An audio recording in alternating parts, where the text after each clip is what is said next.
Hi, I'm Rebecca, and today we'll be speaking about the IELTS exam. IELTS is an acronym which stands for International English Language Testing System, IELTS.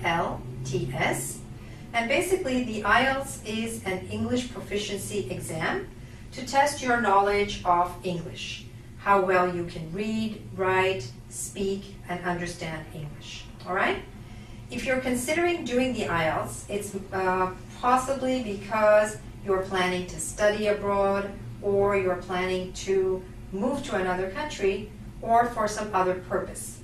The IELTS is generally taken by students who are planning to study in a university or college in an English-speaking environment, or to move to countries like Canada or Australia, where IELTS is the English proficiency exam, which is accepted for official purposes by them.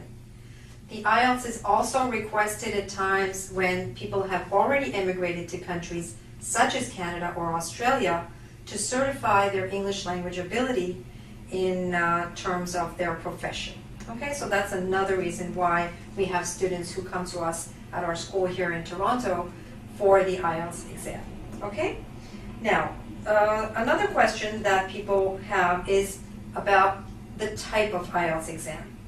There are basically two types of IELTS exams, all right? There's the general exam and the academic exam.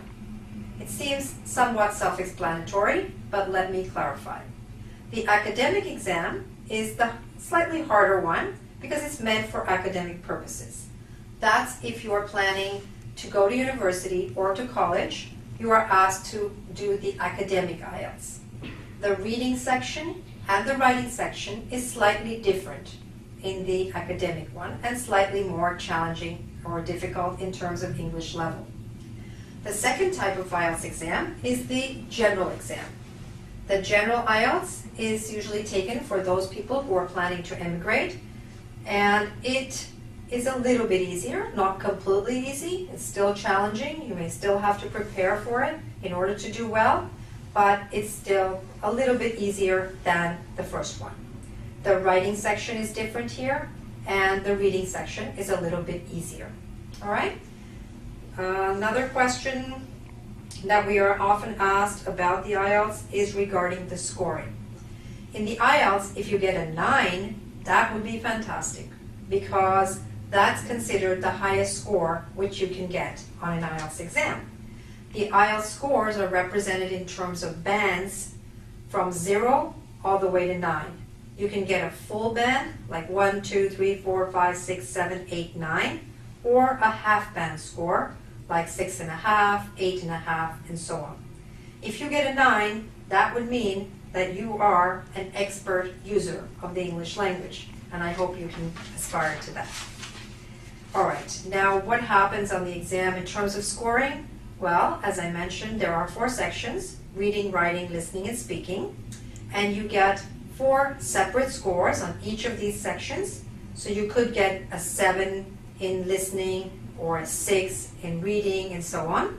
You could get different scores in each section. And then finally, you get a 5th score, which is an overall score for the entire IELTS exam.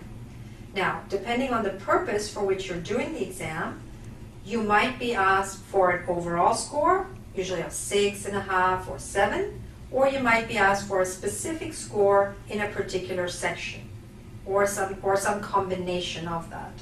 So, for example, if you're planning to study journalism in university, they might care very much how well you write. So they might request that you have a minimum of 7 or 8 in your writing section, even though your overall score in other sections might be lower. Okay? Now, in terms of time, the IELTS is about 2 hours and 45 minutes long.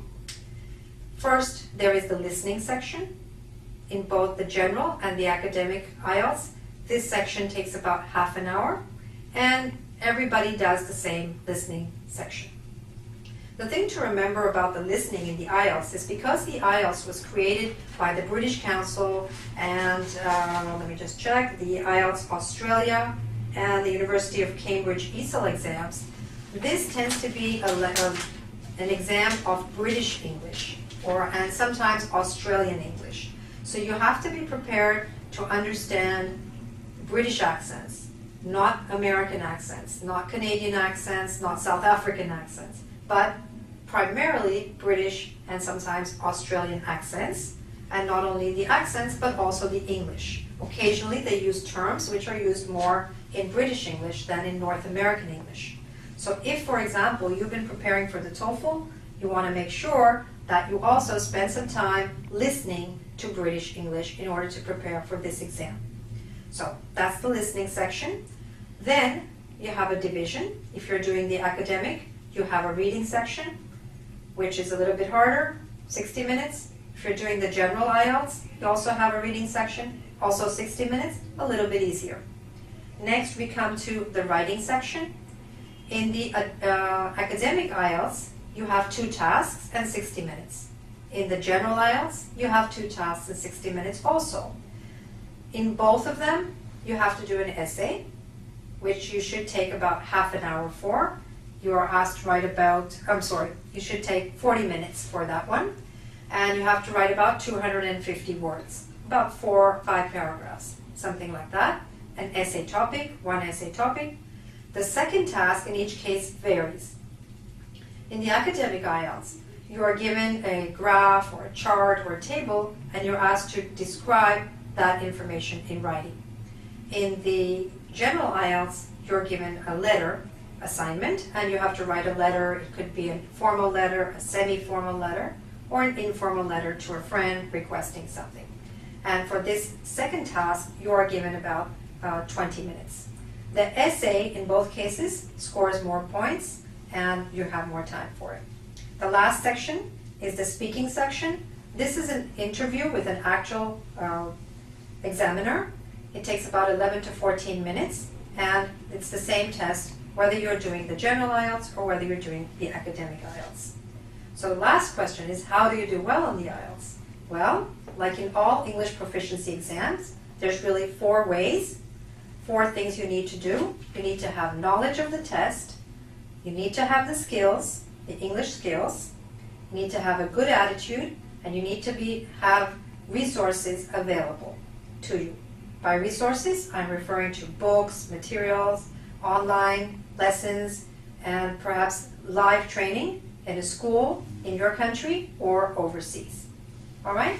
So if you're planning to do the IELTS, one very good website which can help you is www.goodluckielts.com. It has a lot of information there which can be of help to you. There's also ways you can ask questions if you have any further comments or questions. All right?